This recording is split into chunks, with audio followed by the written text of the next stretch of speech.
Hello student, यदि आप class 5 में पढ़ते हैं, कक्षा 5 में पढ़ते हैं और आपने एक विद्या ज्ञान प्रवेश परीक्षा 2023-24 का फॉर्म भरा है तो छात्रों आप इस वीडियो को पूरा देखें, क्योंकि आज की इस वीडियो में हम 2023-24 विद्या ज्ञान के पेपर का महत्वपूर्ण वीडियो लेकर के आए हैं। छात्रों, पिछली वीडियो में हमने प्रश्न नंबर 30 तक को सोल्व करा दिया था, तो आज की इस वीडियो में प्रश्न नंबर 31 से आगे के प्रश्नों को सोल्व कराएंगे। ठीक है, तो छात्रों यदि आपने उन सभी वीडियो को नहीं देखा है तो सबसे पहले आप उन्हें देख लीजिए, फिर आप इसे देखिए। यदि आप उनको नहीं देखेंगे तो इसे देखने का कोई मतलब नहीं है, क्योंकि आप सारे वीडियो को देखिए। सारे वीडियो को देखेंगे तभी आपका पढ़ाई जो है कि कंप्लीट हो पाएगा, सारा कंप्लीट होगा।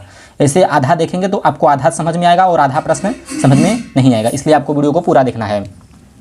तो पहली वाली जो वीडियो है उसे भी देख लीजिए, फिर इसे भी देखना शुरू कीजिए।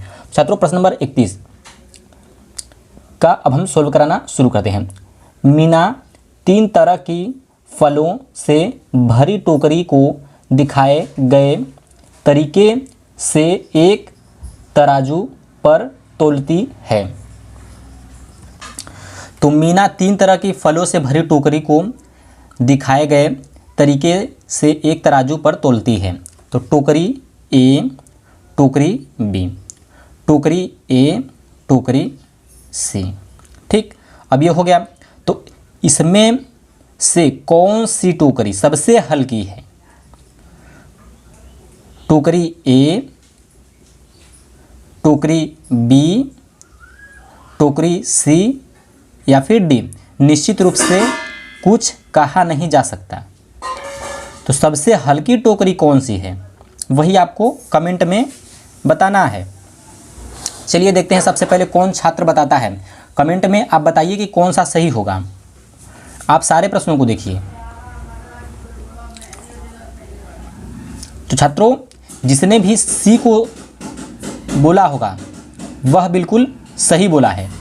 सी में देखिए 1, 2, 3, 4, 5, इसमें बस 5 ही फल हैं। ये सबसे हल्की टोकरी है, समझ रहे हैं?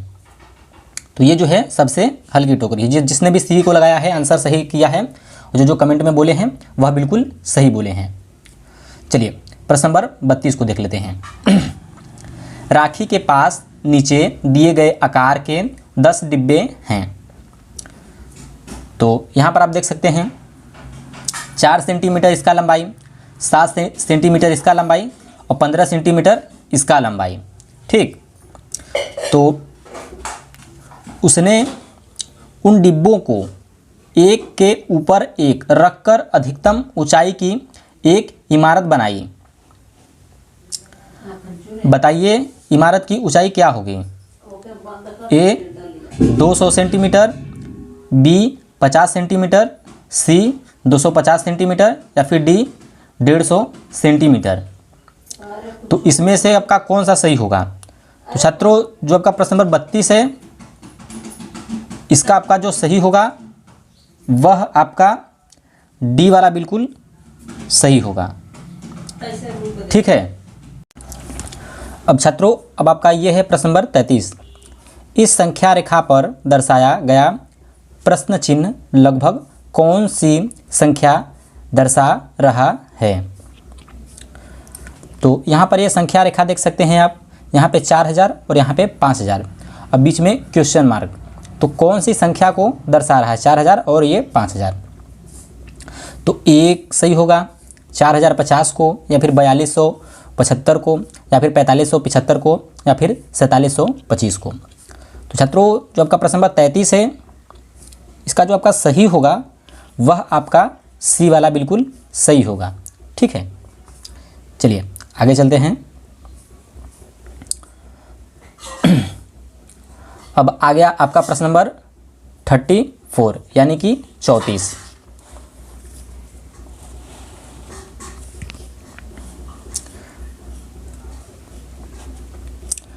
आज़ादी की सवारी एक रेलगाड़ी का नाम है जो आगरा से चलती है। नीचे दिया गया मानचित्र इस रेलगाड़ी की चलने की दिशा, इसका रास्ता व उन स्थानों को दिखाता है जहां यह रुकती है। तो यहाँ पर मानचित्र में आप देख सकते हैं यहाँ से एक चली है भरतपुर, आगरा, आगरा से फिर दिल्ली, दिल्ली से जयपुर और जयपुर से यहाँ पर भी आपका है सवाई मेघपुर, और यहाँ से चलते हुए आपका उदयपुर और चित्तौड़गढ़ आप फिर जैसलमेर और यहाँ पर जोधपुर और यहाँ पर फिर पर ऐसे अपना घूमते हुए कर रही है। ठीक है, तो यहाँ पर इस मानचित्र को देख लीजिए और समझ लीजिए, फिर उसे संबंधित आपसे प्रश्न पूछा जाएगा। यह रेलगाड़ी सवाई माधोपुर के बाद कहाँ रुकती है, यही आपको बताना है। तो माधोपुर के बाद ये कहाँ रुकेगी, तो ये आपका उदयपुर रुकेगी। कहाँ रुकेगी, उदयपुर। देखिए यहाँ से चल रही है, ठीक है, सवाई माधोपुर से आपका यहाँ पर आएगी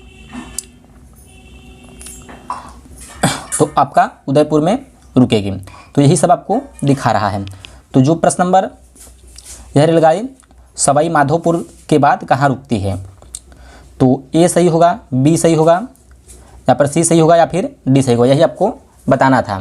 तो हमने इसका देखिए सोल्व करा दिया है। जो प्रश्न नंबर आपका 34 है, इसका जो सही है वह आपका कौन सा सही होगा,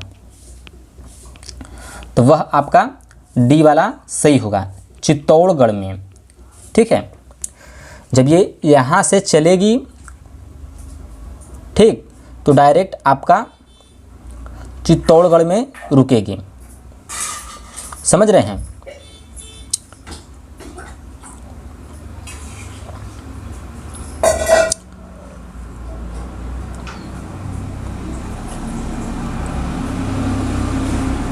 यहाँ पर ये दिया गया है सब, अब इसको समझ सकते हैं। तो इसका जो सही होगा वह आंसर आपका डी वाला सही होगा। ये उदयपुर नहीं होगा, क्योंकि यहाँ पर देखिए उदयपुर नीचे के साइड में है। ठीक है, तो आप इसको समझ लीजिए, और इसका जो सही होगा वह डी वाला होगा। चलिए आगे के प्रश्नों की तरफ चलते हैं। तो छात्रों, अब आपका प्रश्न नंबर स्टार्ट होता है।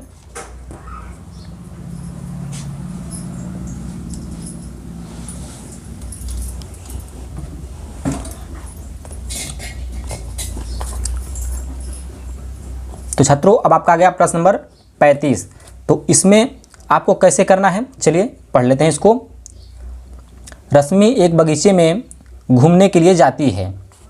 वह शाम 6:30 पर घूमना शुरू करती है तथा बगीचा रात के 9 बजे बंद हो जाता है। बगीचे के बंद होने से पहले रश्मि वहाँ कितने मिनट तक घूमी, मतलब कि वही आपको 6 बजे से 6:30 बजे घूमना शुरू करती है, बगीचा रात के 9 बजे तक बंद हो जाता है। तो वह कितने मिनट तक घूमी, तो 6 बजे से आपका जो भी है आप इसको समझ लीजिए। तो 9 बजे तक बंद हो जाता है, तो वह कितने समय तक घूमी। तो जो आपका प्रश्न नंबर 35 है, इसका आपका जो सही होगा वह आंसर आपका यहाँ पर सी वाला सही होगा, 150 मिनट तक।